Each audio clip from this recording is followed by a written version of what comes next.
നമ്മുടെ രാജ്യം നമ്മുടെ അഭിമാനമാണ്. നാം ഇന്ത്യക്കാരാണ്.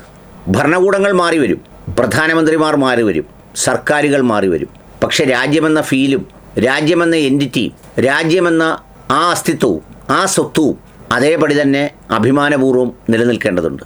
എന്നാൽ ഈ ഇറാൻ അധിനിവേശം അല്ലെങ്കിൽ ഇറാൻ ആക്രമണവുമായി ബന്ധപ്പെട്ട് നമ്മളതിൻ്റെ നടപടിക്രമങ്ങളാകെ ഒന്ന് നോക്കുമ്പോൾ ഒരു ഗ്ലോബൽ ജിയോ പൊളിറ്റിക്സിൽ ഒട്ടും സ്വീകാര്യരല്ലാതിരുന്ന പാകിസ്ഥാൻ ഇപ്പോൾ ഒരു ഇൻ്റർനാഷണലി അക്സെപ്റ്റഡ് മീഡിയേറ്ററും അതോടൊപ്പം തന്നെ ഇന്ന് ചില ചാനലുകൾ പറയുന്നതനുസരിച്ചാണെങ്കിൽ ഇസ്ലാമാബാദ് മെമ്മോറാണ്ടം ഓഫ് അണ്ടർസ്റ്റാൻഡിംഗ് എന്നാണ് ഈ കയ്യൊപ്പ് വെക്കാൻ പോകുന്ന രേഖയെ സൂചിപ്പിക്കുന്നതുമല്ല.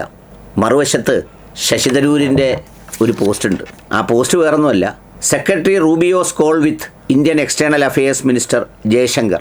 അതായത് നമ്മുടെ വിദേശകാര്യമന്ത്രി ജയശങ്കറിനെ അമേരിക്കയുടെ എക്സ്റ്റേണൽ അഫയേഴ്സിൻ്റെ സെക്രട്ടറി അദ്ദേഹം വിളിച്ചതുമായി ബന്ധപ്പെട്ടാണ് തരൂർ ആ പോസ്റ്റ് ചെയ്തിരിക്കുന്നത്. അതിങ്ങനെയാണ്: deeply shocking to read this official US statement which contains absolutely no expression of regret or condolences for the loss of innocent Indian lives. How can a friend and strategic partner be so deeply insensitive?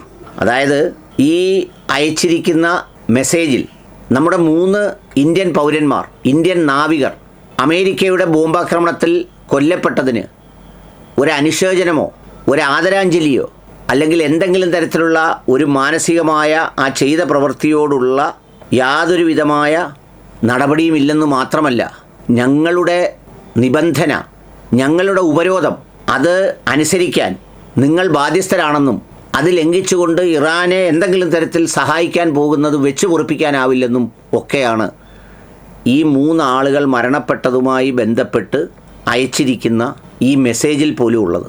അവിടെയാണ് തരൂർ ചോദിക്കുന്നത്, ഒരു strategic partner എന്ന് പറഞ്ഞ് India കൊണ്ടു നടക്കുന്ന America എത്രത്തോളം ഇൻസെൻസിറ്റീവാണ്, നമ്മുടെ ഒരു വികാരങ്ങളോട് എത്രത്തോളം വളരെ മോശമായാണ് പെരുമാറുന്നത്.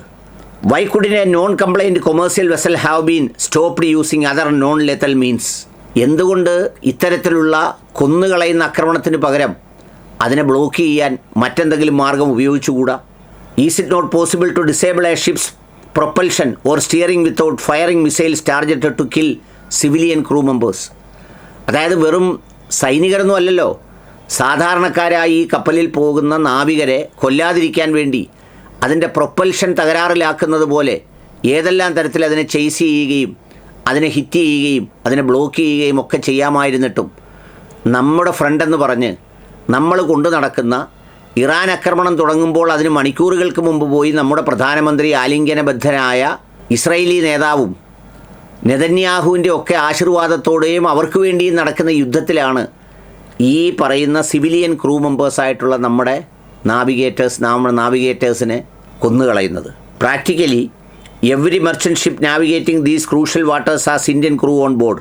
R they all considered fair game for US missile now? എല്ലാ ഈ ഷിപ്പുകളിലും ഉണ്ട് ഇന്ത്യൻ ക്രൂ.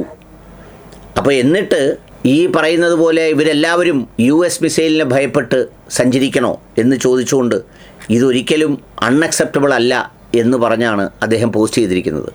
നമ്മളൊന്നെങ്കിൽ ആ വിദേശകാര്യ സെക്രട്ടറിയെയോ പ്രതിനിധിയെയോ നീ ഒരാഴ്ച പോയി വീട്ടിലിരിക്കാൻ പറഞ്ഞെങ്കിലും പറഞ്ഞു വിട്ടില്ല.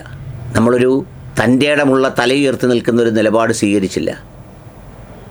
ഈ യുദ്ധം നാളെയോ മറ്റന്നാളോ അല്ലെങ്കിൽ അടുത്ത ആഴ്ചയോ കയ്യൊപ്പിട്ട് അവസാനിക്കുമ്പോൾ നമ്മുടെ ഒരു സോഫ്റ്റ് ഡിപ്ലോമാറ്റിക് സ്റ്റാൻഡ് ഉണ്ടായിരുന്നു മിഡിൽ ഈസ്റ്റ് രാജ്യങ്ങൾക്കിടയിൽ.